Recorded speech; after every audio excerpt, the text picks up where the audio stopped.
Hi there, it's Cassie. Welcome back to my YouTube channel and blog. Today I'm kicking off a card series I'm calling Encouraging Cards, and this video has the first card in the series. As many of you know from my family update a couple videos back, my son is at boot camp, and I'm not going to send him all these cards, but it got me thinking about how we could all use a little encouragement from time to time. And if I make encouraging cards, I'm more likely to send them. So let's get started. Today I'm using the Simon Says stamp set called Yes You Can by Kathy Zilski, along with the Picture Book Lion die from Simon Says Stamp.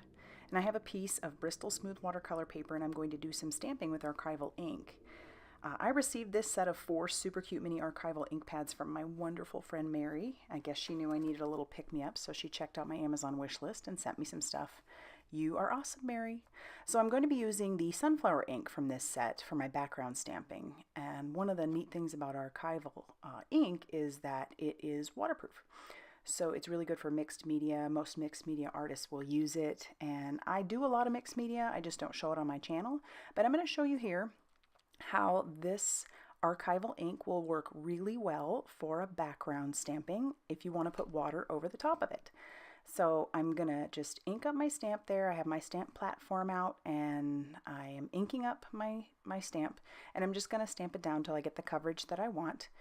And you will see that I am going to be moving my cardstock around, my Bristol Smooth cardstock, and I'm just going to keep re-inking that stamp. So this way I don't have to move the stamp. I can just move the paper. And I'm doing randomly. I just want a very random background. Now, once I'm done with all the background stamping, I made sure it was dry with my heat tool. And here's the reason that I even wanted to use that Archival ink to begin with. I'm using some squeezed lemonade distress ink, not distress oxide, but the regular distress ink. And I'm just squishing that on the background. As you can see, it's not moving that Archival ink at all. So I do it a couple different times with that squeezed lemonade. And I end up deciding, you know, as I heat in between, I end up deciding that I need something a little bit darker because that sunflower Archival ink is actually pretty dark, almost looks like an orange in some cases. So I've pulled out my Fossilized amber distress ink as well, and I'm going to do the same thing. And I had a viewer ask last time how you keep your paper from warping. Well, you really don't. It will warp a little bit because you're putting water on it. So you heat it, and you can even heat the back to kind of flatten it out.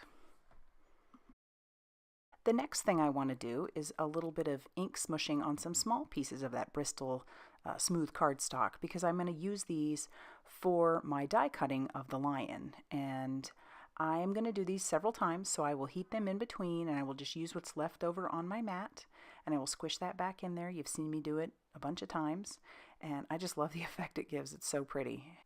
And now I'm going to make one for the body, and then I will use some worn lipstick, and I'm going to use that one for the nose and the ears.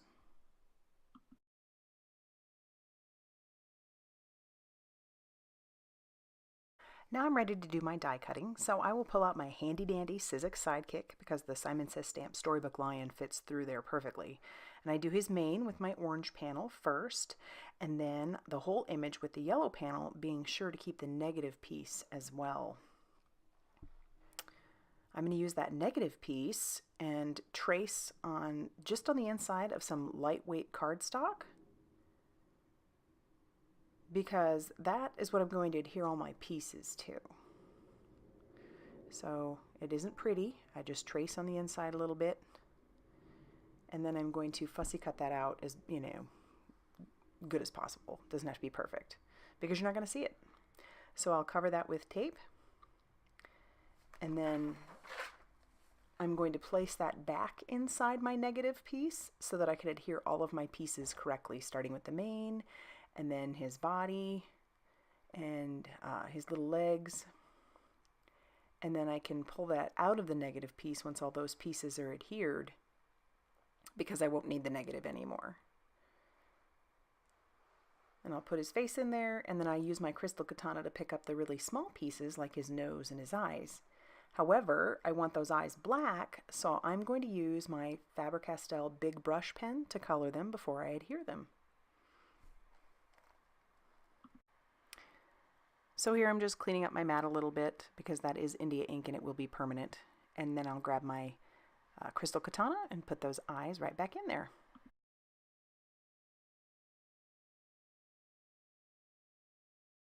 For my card base, I have grabbed a piece of 4¼ by 11-inch cardstock from my stash in orange, and I scored it at 5½. And now I'm getting ready to adhere my panel with some liquid glue to the card base.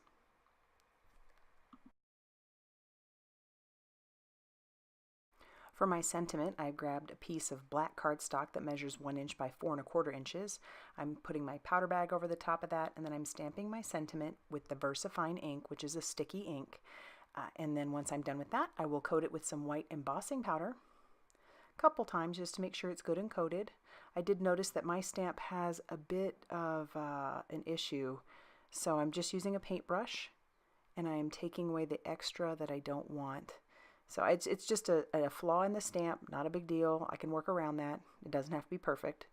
And then once that's done, I'm going to heat that with my heat tool. Side note, you probably shouldn't heat it over the top of something like this. I didn't hurt my stamp platform, but it isn't heat resistant, so I wouldn't do that. Now I'm just rubbing away the excess powder with my fingers, and I'm going to grab my white gel pen to kind of fix the mistake that was with the stamp.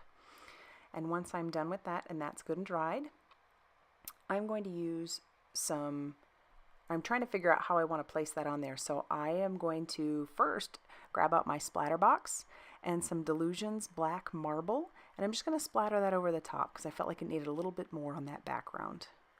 And then I'm going to heat set that to make sure it's good and dry. And then I'll use foam tape to adhere my sentiment and my lion on the top. Now, on the finished product you will see, or finished card, you'll see that I have an oval on the background. I just felt like my lion kind of got lost. So before that all, I didn't do it on camera, but before it all adhered completely, I picked it up, put the oval down, and I adhered that back down. And then I want to stamp a sentiment on the inside. So I will grab some Lawn Fawn Jet Black ink, and I'm going to stamp that back on the inside. So I'm kind of excited about my new encouraging card series. It will be an ongoing series, so be sure to stay tuned.